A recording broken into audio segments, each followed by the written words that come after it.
Now Lawrence Stample is with us. He's our Florida State analyst. Everyone's counting him out. You never were in a situation like that in your career at Florida State, but everyone's counting out this Seminole team. What do you think it's like for these guys as we get closer to kickoff on Saturday? Listen, I think that as far as preparation, it's kind of too late at this point, right? So all of our guys have done everything that they needed to in the offseason, in the spring, and all the training that it comes to that. Right now, it's kind of just polishing everything, making sure that they're healthy, getting ice baths, doing those things, polishing up some of the coverages that they want to go over and some of the offensive schemes. But realistically, it's game time. It's game time. Yeah, and as I've been covering the Jaguars, every single day throughout training camp, it's a totally new staff there. And at the professional level, there were mistakes. There were growing pains. And it's not as complex in college football because it's not a full-time job like it is in the NFL. But I can't overlook that, Niall, that with all the changes in personnel and an offensive scheme, Tony White's new 3-3-5 defensive scheme, again, you have to believe that there's going to be some growing pains. Oh, there's definitely going to be growing pains, especially with, again, like Tony White's defense. I think that that's going to be something that you want to mature, but he has been able to go to Syracuse as well as to Nebraska and turn their programs around fairly quickly. So there's going to be some growing pains, but I think overall we're going to see hopefully some better things coming into this upcoming season and some things that we can kind of fix on the fly. Besides their opening drive last year against Georgia Tech in Dublin, it felt like this football team in Tallahassee was always playing from behind. And when you do that, it forces you, I don't want to say one-dimensional, but certainly you can't settle in and run the ball the way that you would like. You're forced to move it in the air. How important is it, in your opinion, to I don't want to say win the first quarter, but come out early and get a stop defensively. Come out early and put up some points on the board.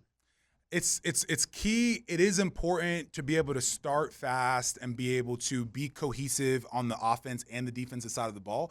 But I think more importantly than that, this Florida State team as a whole needs to come out and just execute. If we are able to come out, not worry about the scoreboard, don't look at the scoreboard at all. Again, Jimbo, that's one of the biggest things he said. Don't worry about the scoreboard. You go out, you do your job. This team needs to rebuild their identity of who they are. I think if they come out in the first quarter, execute what they need to do, not worry about the score, I think that's going to be the best drive as far as being able to get the momentum that we need overall. Against Division I opponents last year, Florida State averaged 13.1 points a game. Yeah. That is scary. That really is. Realistically, where can they take 13.1 points? Where can you take that in 1 year? I think you could take it a lot of places.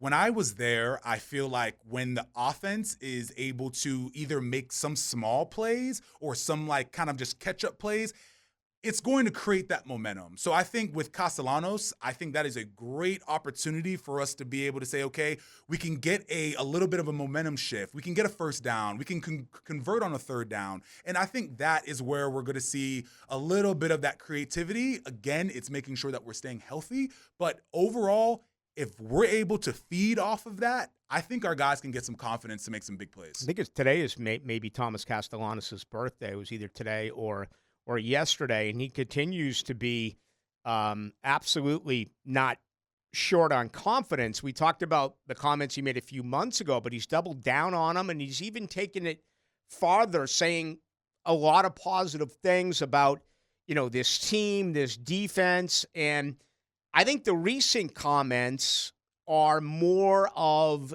him actually being a leader and believing in the guys around him. What have you made of what he said as of late? Yeah, I think it's the same. I'm with you. I think as we're starting to go towards the season, things are starting to settle down, and he's realized, I think, especially watching him during training camp, he's definitely a leader. He's not necessarily the big vocal rah-rah leader, but he's definitely a leader. He can lead an offense. So I think as we're starting to dial things in, he's got some young players that he's going to need to come up and make big plays and do things. I think he's kind of honing in and allowing some of that tenure that he's had in college football kind of bleed throughout some of his players, so that way everyone can kind of settle down prior to this big game. Florida State, Alabama, 3:30 coming up this Saturday. We'll be in God's country talking about it with the former national champion, now Lawrence Stample, who also played for the Cleveland Browns, and as we know, Florida State is a big underdog. Okay, your Florida State connections,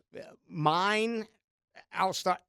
I've yet to talk with anyone or text with anyone who believes they're going to win this game. What about you and all the people that you know? Have you got it from anyone that, a big upset's coming? Yeah, I'm not sure as far as being able to win this game. So, like, realistically, it doesn't look good. But one thing that I keep hearing is that Alabama's going to be out for blood and Alabama's this, Alabama's that.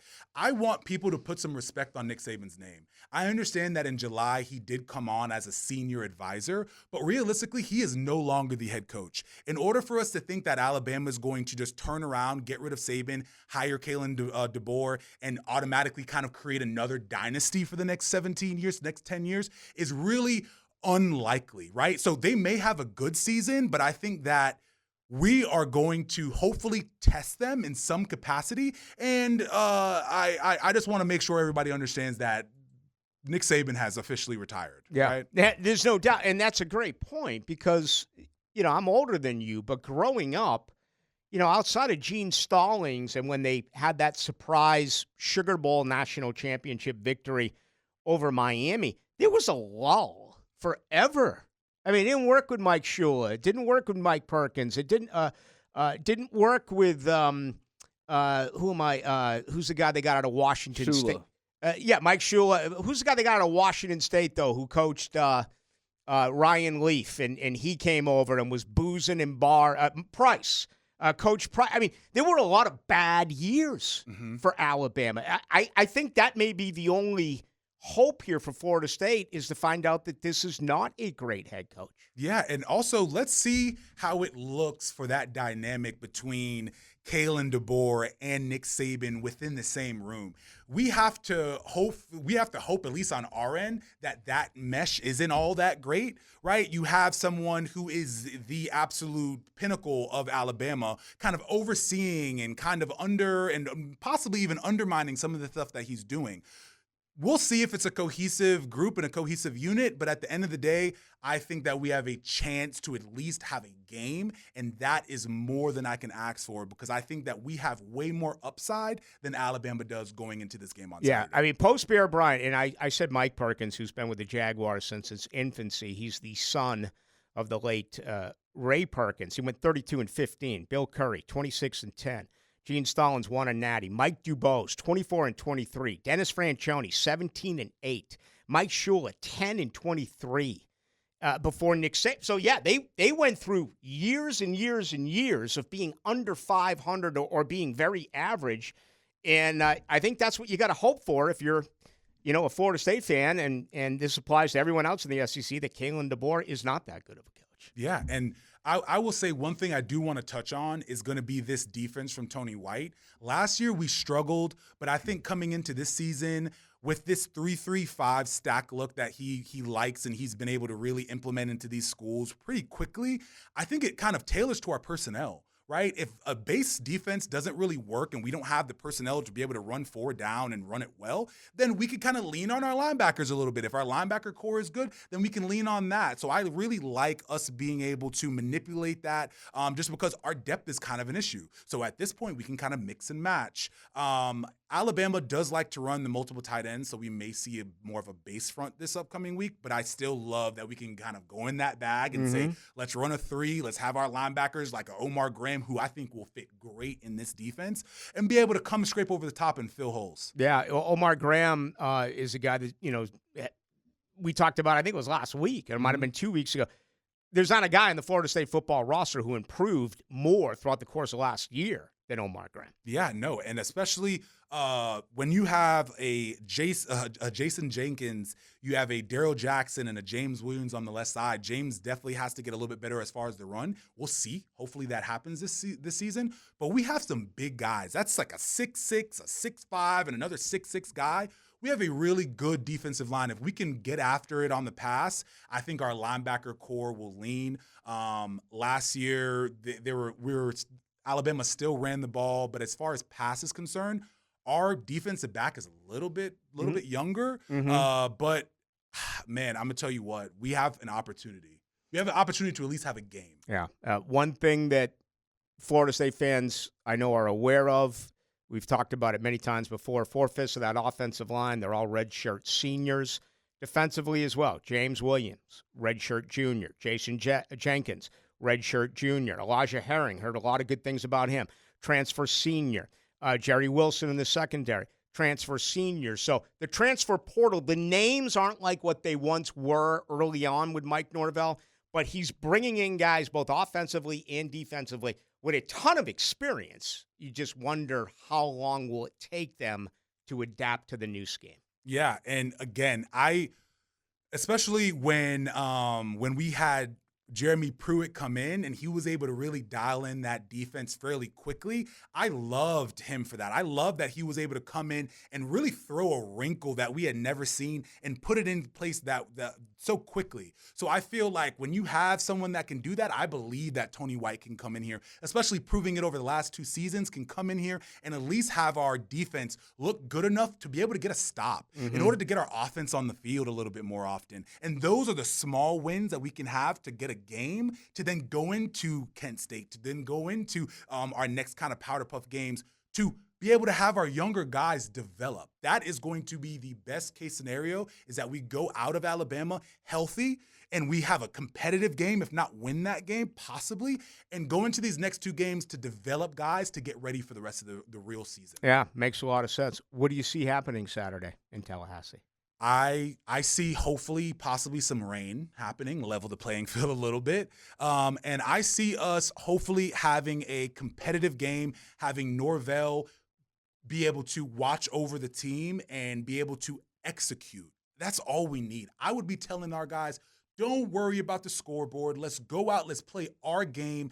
Alabama, whoever it is, that's it. And one last thing, every time I think of Alabama and Florida State, I always think about coming off of that plane after whooping Florida in the swamp and hearing that Alabama got upset in the Iron Bowl by Auburn. Yeah. Right? Every time I think about that, that's kind of what my brain goes to, because essentially we were playing Alabama all season.